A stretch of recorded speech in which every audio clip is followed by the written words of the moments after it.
Welcome at Gadgets for Gentlemen. This is Lawrence. Today we're going to have a quick look at the Invicta Pro Diver model 89260B. This is a very affordable automatic dive watch that you can find on Amazon. I purchased this one in Europe for only 80 euros. What we have here is a watch that really resembles the Rolex Submariner, a very popular dive watch that costs much more than this watch, but it really resembles this watch. A lot of people in the watch community don't stand this watch. They really hate it. In this video I want to see for myself whether I like this watch. So let's open up the package. We have the Invicta box that actually looks quite nice for the money. So here we have a tag with warranty. If you register, you get 1 year extra warranty. Inside there is a member card and some more warranty papers.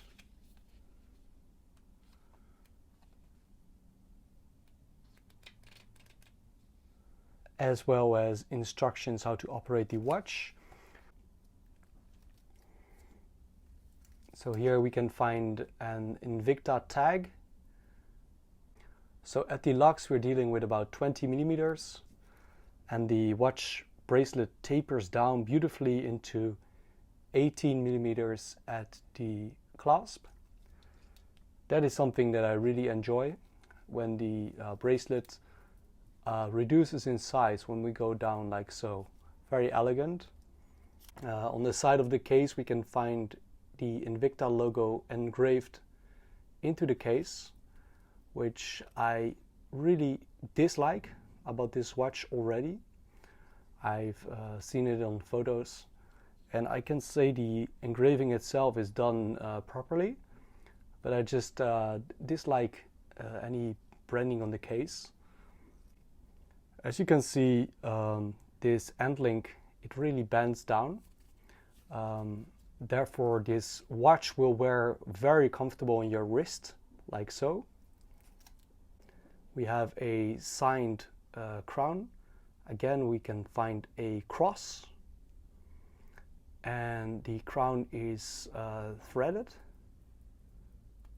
Yes, and it's screwed down. We have quite some crown guards on both sides here. And this movement can be hand wound. Inside, I think we find a Seiko movement, the NH35, which allows us to hand wind the movement and also to hack the movement. So when we take the crown into the second position, we can see that the second hand stops running. Let's press it down again, and let me demonstrate it once more. As you can see, when I bring the crown to the second position, the watch hacks, and this allows you to precisely set the time. So that's a great feature. Let's bring the hour hand back to about 6 o'clock in the morning. That's how I usually change the date. Then I bring the crown back to the first position. And in the first position, when you rotate the crown downwards, you can change the date.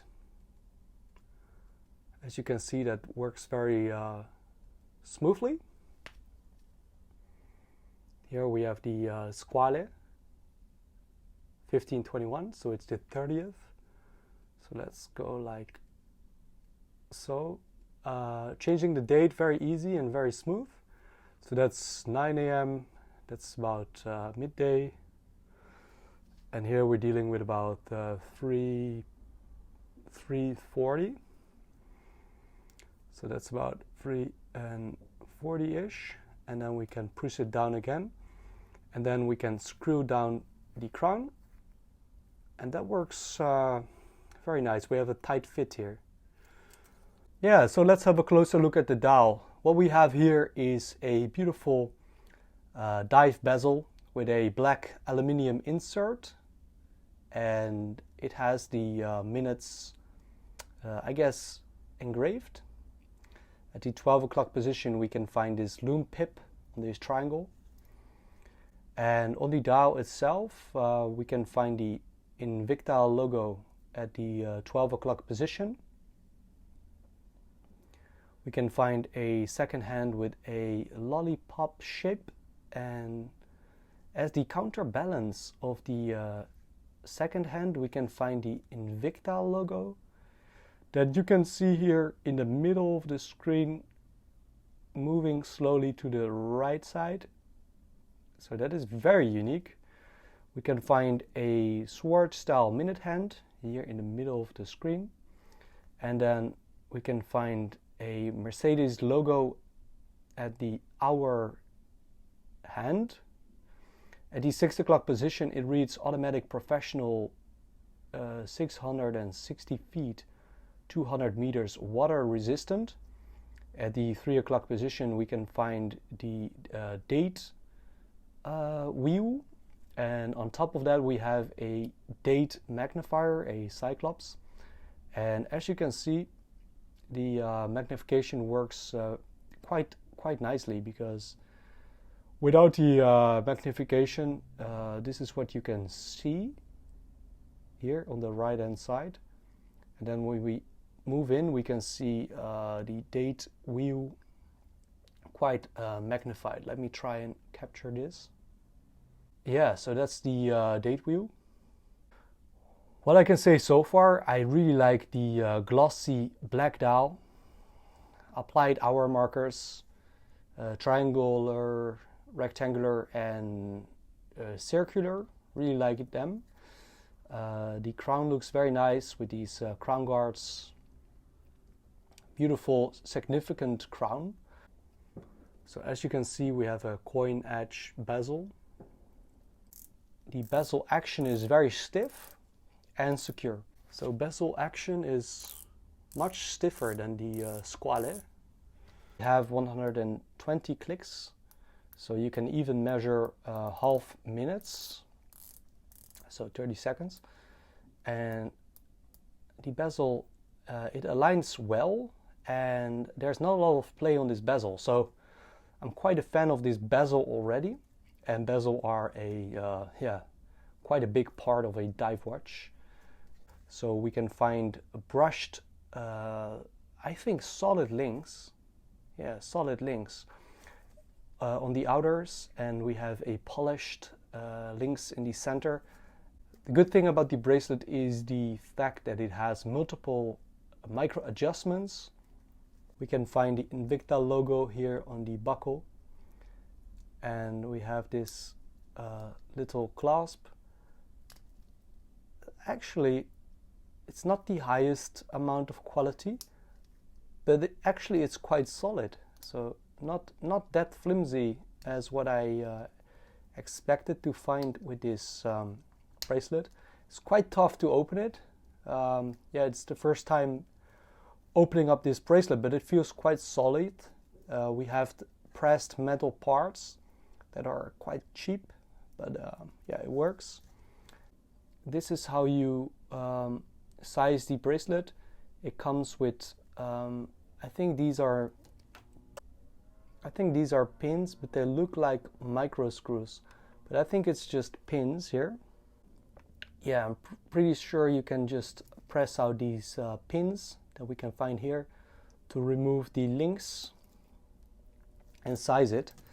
I plan to wear this watch on a NATO strap, just like the squale that we have right here, and just throw it on a beautiful NATO strap. Because of that black dial, I think this watch can be worn with any kind of NATO strap. So I just removed the metal bracelet of this watch. The metal bracelet is not bad. The thing that I dislike about the bracelet is the fact that the bracelet has hollow end links, which is totally fine at this price point. And yeah, as you can see, it's like the build quality is not spectacular. Now first, let me give you some dimensions.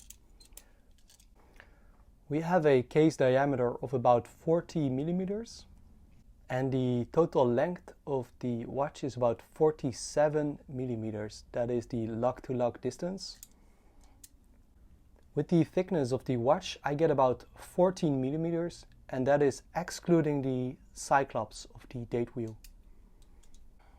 I really enjoy the dimensions of this watch. These days 40 millimeters is not a whole lot for a dive watch. I own the Glycine, which is 42 millimeters, as well as a Seiko watch, which is 44 millimeters across. This watch is on the more conservative size, similar to the Seiko SKX 013 with only 38 millimeters. When we rotate the watch, we can find a screw-down case with an exhibition display. It reads all stainless steel, Japanese movement, assembled in Malaysia. The Japanese movement is the Seiko NH35. We can find it here. So Seiko provides this watch movement that is very reliable. I think I own this movement inside the Seiko Mini Turtle.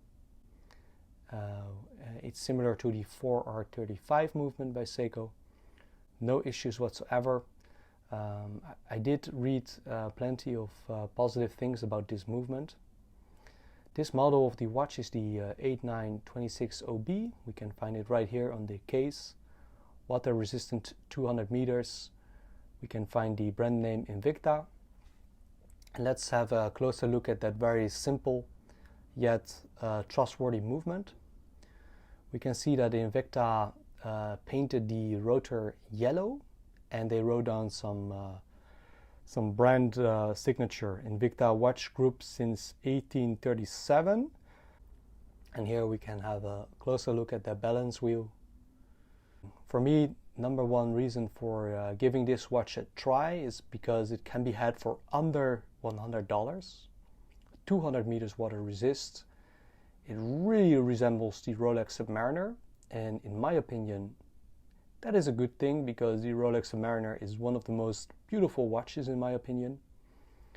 Yet, with that Invicta signature right here, as well as the logo at the 12 o'clock, as well as the counterbalance of the second hand, I think this watch, has its own little bit of character, although it does look remarkable similar to the Rolex. So maybe not the most original watch, but definitely a very beautiful watch. And I'm quite surprised by the quality so far. I think all the polish on the case, I think it looks quite nice. The crown feels substantial. The bezel action looks promising. I haven't tested the lume yet, but I will do so in a full review. Because I don't really fancy the metal bracelet, I'm going to throw the watch on this beautiful NATO strap. If you want to buy yourself a NATO strap, you should look for a 20mm NATO strap.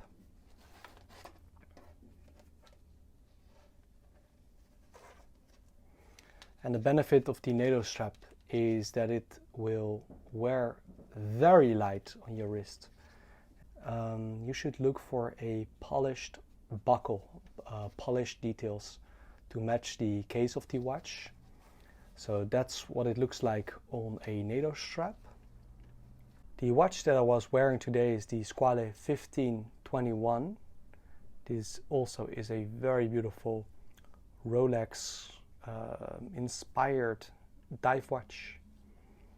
And unlike the Invicta watch, this watch comes with a ceramic bezel insert, and we can find a sapphire crystal. The Invicta that we have right here, it does not have a sapphire crystal, but it has a mineral crystal. A mineral crystal, what I've heard, is less prone to break, and therefore when you drop the watch or bang it against a wall, the crystal will not likely break, but it does scratch much quicker than a sapphire crystal, so keep that in mind. As you can see, I think this watch wears very well. It is a bit thicker compared to some watches that I already wear quite often. I think the Squale has a bit of a thinner profile, the case that is, compared to the Invicta. But this is what it looks like, and as you can see, bezel action works great. Let me align it with the minute hand. I think that's just straight beautiful. So what I can say is, yeah, if you can find a great deal with this watch for less than $100, automatic, 200 meters water resist, very trustworthy Seiko movement. All in all, what I can say so far is I really like this watch. I like the look of it. It might not be the most original dive watch that you can purchase, but under $100, I don't see any reason why not to buy this one. Because if you want something a little bit more unique than maybe the Orient Ray, Orient Mako, that these days retail for about $130, are a great deal. But under $100, I bought it for only 80 euros. Why all the fuss? Why all the hate? I don't see it. I mean, in my opinion, Rolex is the king. Rolex, you know, it is the original, but yeah, I won't be able to afford a Rolex Submariner anytime soon. And I think this watch, it gives me a bit of the Rolex vibes with this design. And for $100, with a very reliable movement, I think this watch will stay in my collection for a long time. And if I break it, if I damage it, I won't cry, because you can simply just get yourself a new pair of these. Really like it.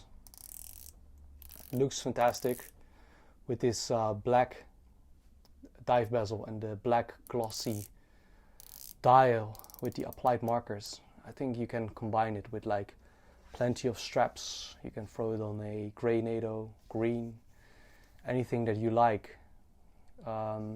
If you have a bigger budget, then you should look into the Squale 1521 or the Steinhardt watches if you are after the Rolex look. Also perhaps the Phoebus watch. For me, under $100, I think this is the watch you should get. Very happy with this one. If you want a little bit more of a unique design, have a look at the Seiko 5 line. Have a look at Orient watches. They offer a tremendous amount of watch, somewhere under $300. As I stated previously, the Orient Mako currently might be the best bang per buck if you want something different. If this is what you want, I think this watch has the most bang per buck for under $100 with all these great features. I think you can't go wrong. Absolutely like it. If this video helped you out, then please hit the like button. If you have any comments or questions, please leave them down below here in the comment section. Also check out my Instagram page as well as my website. Have a wonderful day and see you soon.